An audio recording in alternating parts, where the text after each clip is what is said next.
Hi guys, so I've been playing with the Zhiyun Molus G200 for the past couple of weeks, and this thing is tiny and super bright. So without wasting much time, let's get into the video.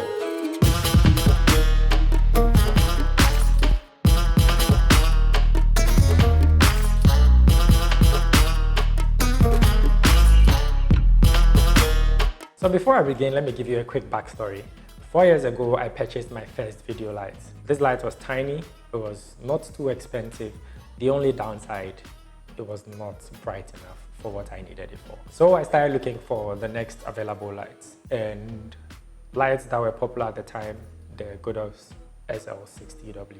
And when I bought this light, so excited because this was a big jump from what I was using previously.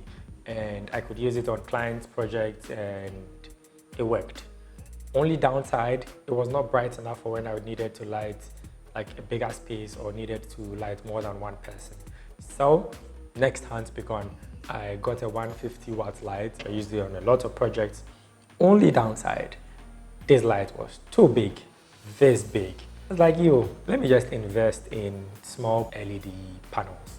And these worked. Another downside, this light was too small and it was not bright enough. So I had to just rig them. Mostly they were good for practical lights. So a couple of weeks ago, Zhiyun reached out to me and they're like, Mendy, we're working on this new product that will be launched in July. Are you available to test this? Do you think this is something you're interested in? I was like, yeah, sure, send this product. I'd want to see it. So they sent the Zhiyun Molus G200 to me. When it got to me, my mind was blown. Like, I couldn't hold the excitement. I reached out to 2 of my creator friends. I'm like, yo, do you guys think you're available to test this light as well for your productions? Yeah, that was what they said. We are down. So I went to Kojo Sheldon, and he's a creator in Ghana, one of the biggest creators in Ghana. Hi, my name is Kojo Sheldon. The head is big for a reason. And I shoot videos on the internet and distribute it over the internet for a living. In the studio, they mostly shoot with 3 XL60s and they would bounce the lights to the ceiling and allow it to fill the room.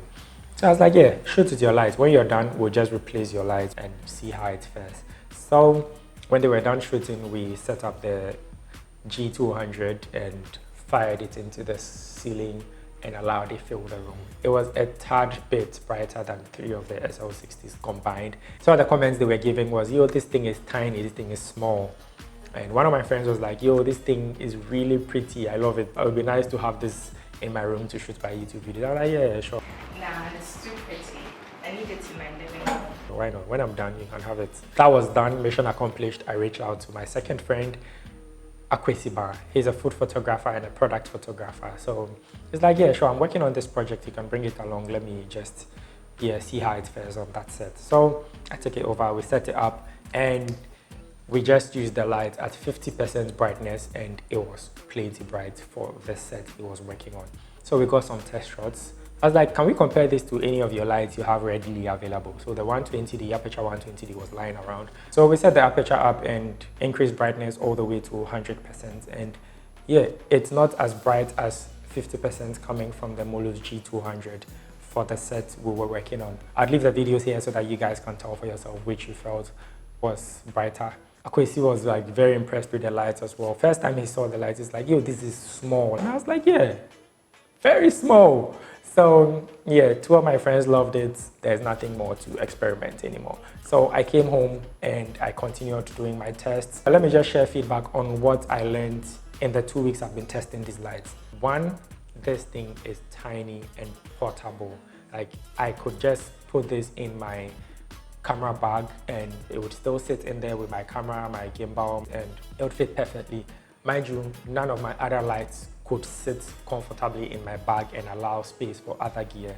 2, you can use bones mount accessories with this light. So currently, I'm not even using the softbox Zhiyun sent me. This is a 120 centimeter softbox, like really huge. Initially when it came, I was scared the softbox was going to be too heavy for the light to hold, so I didn't want to try it. But after a couple of tests, like, I'm so comfortable using this. Very steady, there are no shakes, and it's holding up pretty well. So like I said in the beginning, this is a bi-color light, so color temperature can be adjusted between 2700 all the way to 6500 Kelvin. and brightness can be increased from 1% all the way to 100%.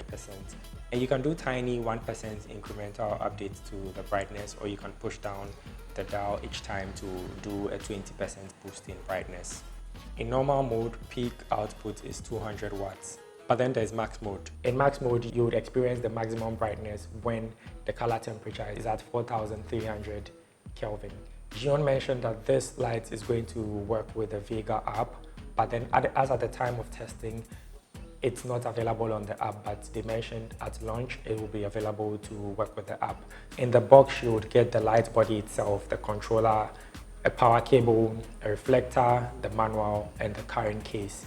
For myself, I probably would not go on sets with a current case because mostly I just move out with my camera bag. So I just chuck the lights into the bag and off I go. I'm sure you're thinking, does this not get too hot looking at how small this unit is? Yes, it gets hot, but then there are fans inside both the controller and the light body itself. And normally when you turn it on and it's not above a 50%, the fan takes time to turn on because the body is not hot. But then as soon as the body starts to heat up, it turns the fan on and it's quiet. Like I'm filming with it right now at 30% brightness and I cannot hear the fan noise.